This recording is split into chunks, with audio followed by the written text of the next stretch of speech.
Oi, minha gente querida, bom dia, boa tarde, boa noite, dependendo do seu fuso horário.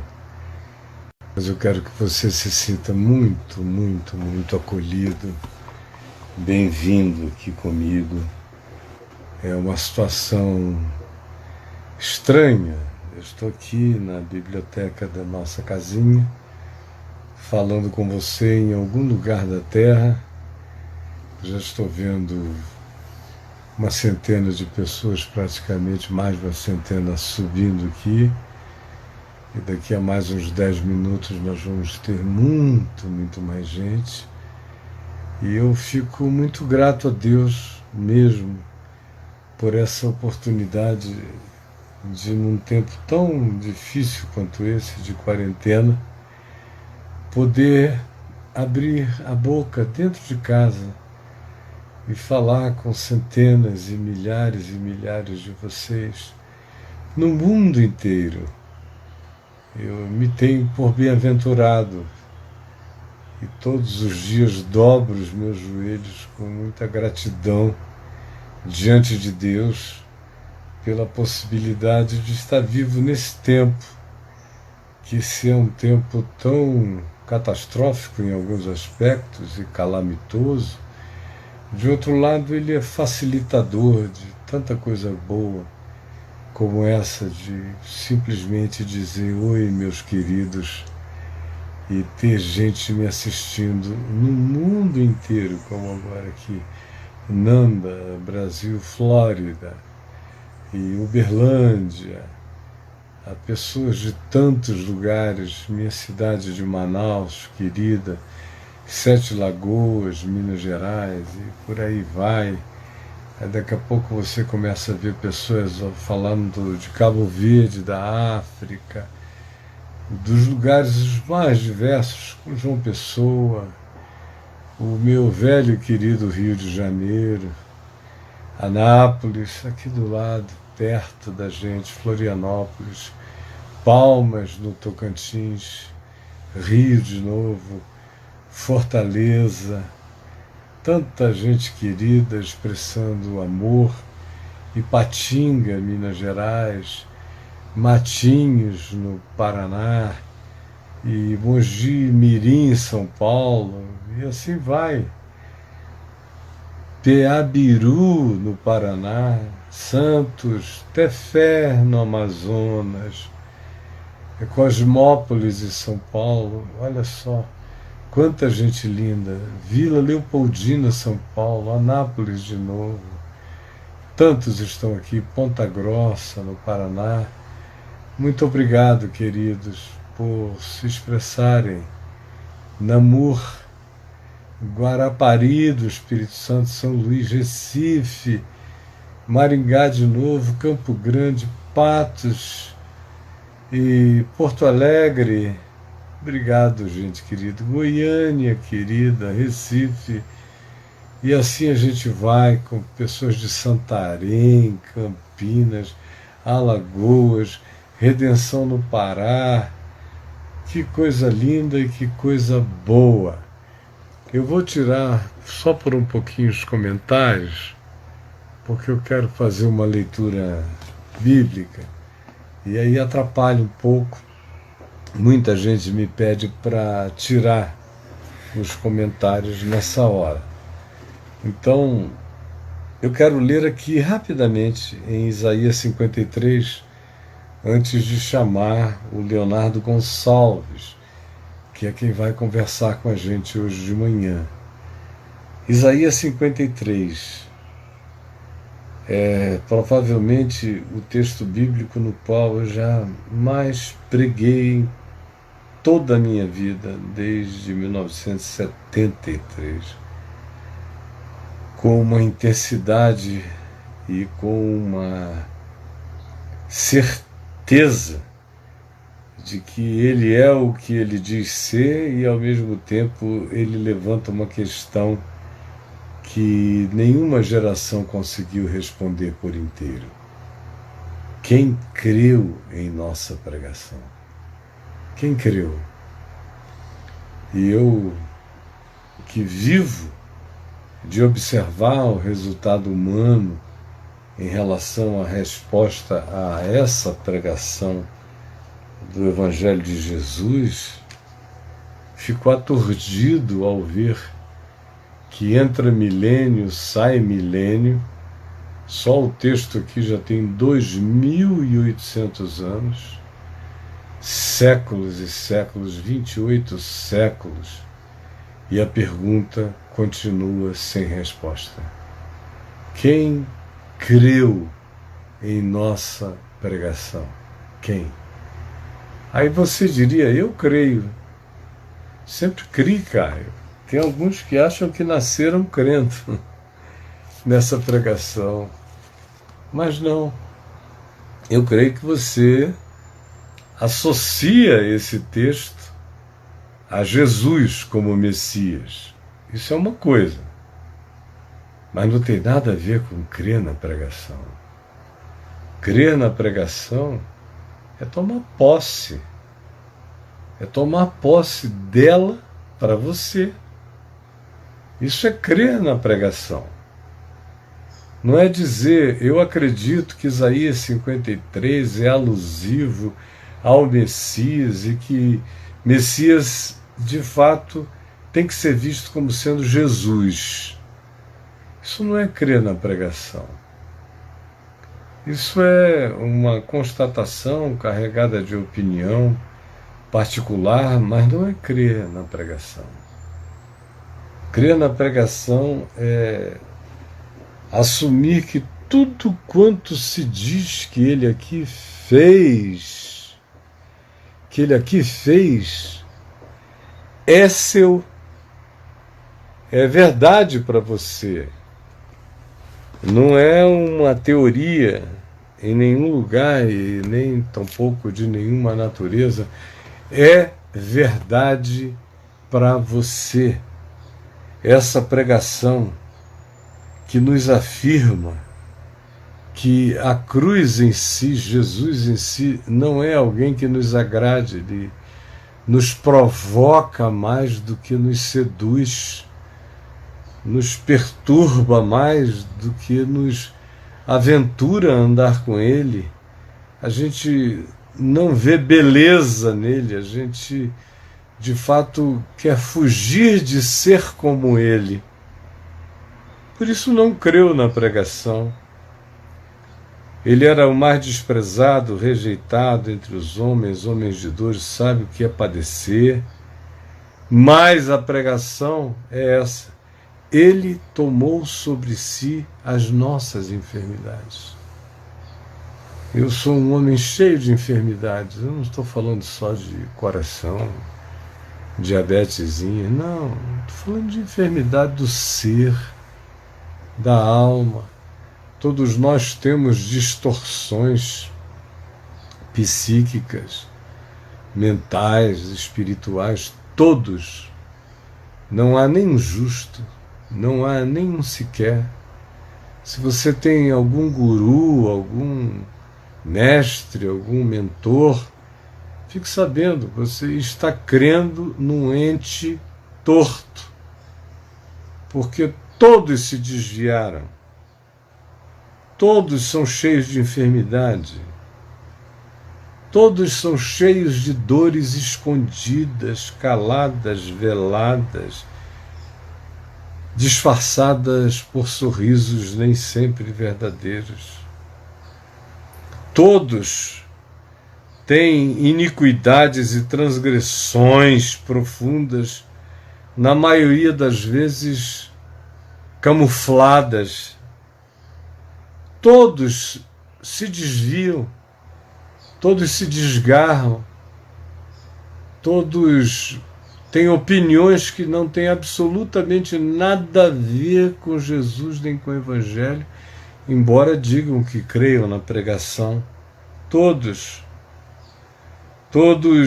têm o pé na iniquidade, têm padrões interpretativos iníquos, perversos, equivocados. Todos nós.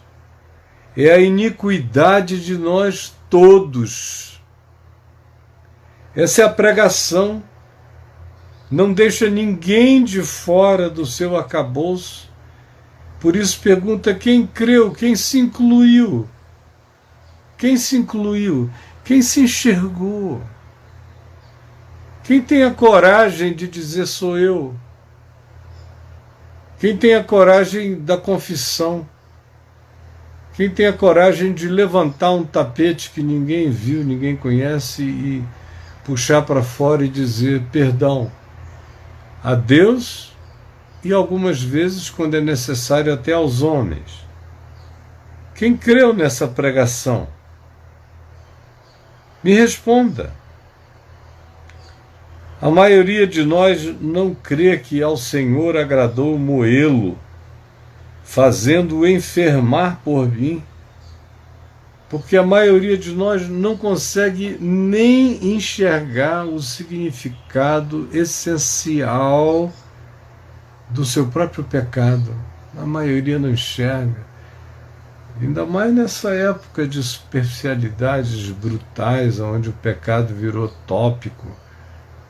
Não beba, não coma, não toque, não goste desse tipo de coisa, e reduziram o significado do pecado a moralismos idióticos. Aí é que as pessoas não se veem mesmo, não se enxergam mesmo, não examinam as filigranas do seu próprio ser para perceberem o quanto são tortuosas, como eu sou torto, o pecado que habita em mim, que Paulo chama de amartia, é um desvio essencial da natureza, do meu próprio ser. Mas quem creu nesta pregação, e ainda mais, quem creu que ele foi entregue de uma vez para sempre, como oferta pelo meu pecado. Você crê nisso? Não crê não. A maioria vem, repete os mesmos pedidos todo dia, vive as mesmas neuroses, as mesmas culpas, as mesmas angústias, os mesmos temores, as mesmas dúvidas. Sempre, sempre, sempre. Porque não creem que ele levou de uma vez e para sempre todos os meus pecados, todas as minhas iniquidades, todas as minhas transgressões. Está tudo isso esmagado, triturado na cruz. Ele pagou o preço da minha iniquidade e da iniquidade de nós todos, e me justificou com o seu conhecimento experiencial de ter pervadido toda dor, toda angústia, todo desvio, toda tara, toda doença humana, que não foi uma teoria para ele, ele se fez pecado por nós. Esse é o seu conhecimento que justifica a muitos, é conhecer, ter se feito pecado por nós. Por esse conhecimento experiencial, por essa solidariedade que se fez um comigo, que não foi só empatia, foi uma unidade mística com a minha miséria. Ele me justificou. Ele perdoou e levou todos os meus pecados. Por isso eu sou dele. Por isso eu digo como Paulo, um morreu, logo todos morreram, para que aqueles que hoje vivem não vivam mais para si mesmos, mas para aquele que por eles morreu e ressuscitou. Mas quem creu nessa pregação? Quem creu nessa pregação está em paz. Ele nos sarou das nossas angústias, o pecado que nos traz a paz estava sobre ele, e pelas suas pisaduras nós fomos sarados. É por isso que o diabo não quer conversa comigo. Eu criei nessa pregação. Quando a gente crê nessa pregação, os principados, potestades e poderes silenciam, não tem mais argumento. Eles não têm onde pegar. Eles não têm na direção do que apontar. Já não há mais nenhuma condenação para os que creram nessa pregação. Também não há cinismo, porque essa pregação que me trouxe perdão é a mesma pregação que me provoca a libertação. Quando se diz que ele tira o pecado do mundo, também se diz que ele doa o seu espírito. Tira e põe. Tira e põe. É sempre assim, ele nunca tira para deixar vazio. Quando ele tira, ele lava, ele cobre, ele penetra, ele pacifica, ele traz essa sublime paz que excede a todo entendimento para a vida da gente. Por isso se torna possível suportar qualquer coisa. Qualquer coisa, mesmo o insuportável, se torna suportável porque a gente se sabe pacificado. Esse é um departamento mais profundo do que todas as psicologias e filosofias e doutrinações conseguem pegar você pela mão e levar. Não há mestre que conduza até aí. Não há solução que chegue tão distante que alcance essas cordas mais profundas da sua alma. Não existe. Esse que chega lá no fundo do teu ser e diz: filho, filha, estão perdoados os teus pecados. Ninguém aplica o significado da solução final tão profundamente no coração humano, além desse que levou sobre si as nossas iniquidades e que as nossas dores levou sobre si, enquanto nós o reputávamos por aflito, ferido de Deus e oprimido, enquanto ele entregava a sua vida pelas nossas transgressões e se deixava moer pelas nossas iniquidades, para que hoje o castigo que me traz a paz esteja sobre mim e pelas suas pisaduras eu seja sarado. Você crê nessa pregação? Eu não estou falando na teoria, na repetição, na associação cultural, social, antropológica, de que isso aqui no Ocidente foi ligado à pessoa de Jesus. Não, eu estou falando de ter sido ou não ter sido mesmo. Alguém que experimentou o benefício e experimenta o benefício dessa pacificação, de andar sem medo, sem culpa, sem dúvida, sem achar que o amanhã pode me surpreender com algo que me separe do amor de Deus, porque eu sei e estou bem certo de que não há nada que possa me separar do amor de Deus que está em Cristo Jesus. Nada, nada.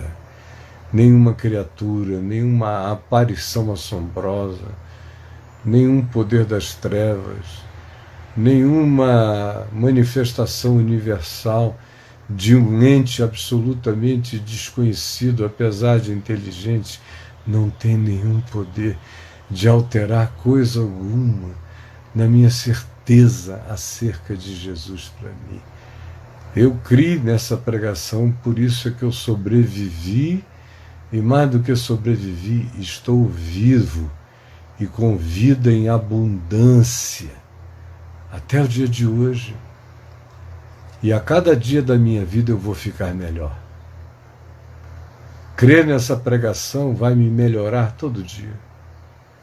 Eu vou morrer lindo de paz, cheio de glória transparecendo no meu rosto, no tom da minha voz, na tranquilidade do meu ser, porque eu criei nessa pregação não para que ela se transforme num batismo do meu passado, mas para que ela seja todo dia um desafio de formosura, de me deixar aformosear no rosto desse que a maioria achou desfigurado, mas que de fato carrega a beleza do que seja ser Deus e do que seja ser humano.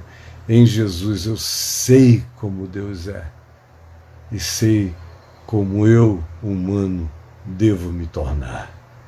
Você creu nessa pregação? Quando a gente crê, ela deixa de ser um assentimento intelectual, ela cria uma raiz, um espigão profundo de vida, um tutano, um âmago. Ela planta uma âncora no chão mais profundo do meu inconsciente, de tal modo que não existe perturbação exterior que me coloque num estado de dúvida acerca do que já está garantido no espaço-tempo e na eternidade e imutavelmente em meu favor. Isso é crer nesta pregação, e eu peço ao Espírito Santo que te enche dessa fé, que te faça saber que já está tudo consumado. Você não tem mais nenhum ponto a acrescentar, não há um quinto prego para você ajudar a pregar na cruz, está tudo acabado. É uma escatologia realizada. O fim do mundo chegou. Em Cristo está tudo feito e resolvido. Embora a história humana viva seus dilemas, a cruz já me deixa saber qual é o resultado final, e a ressurreição me garante que o resultado final é feito de glória. A vida vence a morte. E o ser humano corruptível é alçado pela fé no que Jesus já fez. Nessa pregação consumada, é alçado ao nível da ressurreição.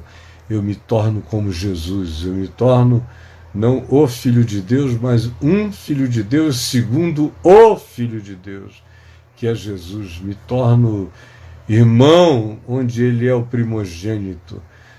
Ganho o DNA absoluto da glória divina em mim e ando pacificado todos os dias. Tenho tristeza? Tenho. Levo o susto aqui, o susto ali. Às vezes, do nada, você é atingido pelo coisa alguma. Mas você aprende a lidar com tudo, a lidar com a vida, a lidar com a morte, a lidar com as coisas do presente, a lidar com as do futuro, a esquecer as coisas que para trás ficam e a se renovar e a prosseguir para aquelas que diante de nós estão, que são o prêmio da nossa vocação. A minha vocação é essa. A minha vocação é me tornar um Cristo de Deus em Jesus, herdeiro absoluto de Deus, conforme todas as herdades de Jesus, elas serão e são já as minhas. Eu estou já assentado nos lugares celestiais em Cristo Jesus. Eu creio nessa pregação. Ela me traz essa paz que é impossível ser escondida no meu rosto, nos meus olhos, na minha voz e no meu ser. Até o diabo é forçado a admitir que tudo isto é verdade. Em nome de Jesus, eu te peço, ó Pai, que essa palavra tire os véus os impedimentos na compreensão, traga pacificação para o coração de cada um, acalme essas almas em estado de aflição, de medo, de culpa, de dúvida, de pânico. Por favor, realiza e consuma, planta de maneira definitiva o resultado, o fruto, a bem-aventurança dessa pregação como benefício no meu e no coração de todos os meus irmãos. É o que eu peço agora em nome de Jesus. Em nome de Jesus.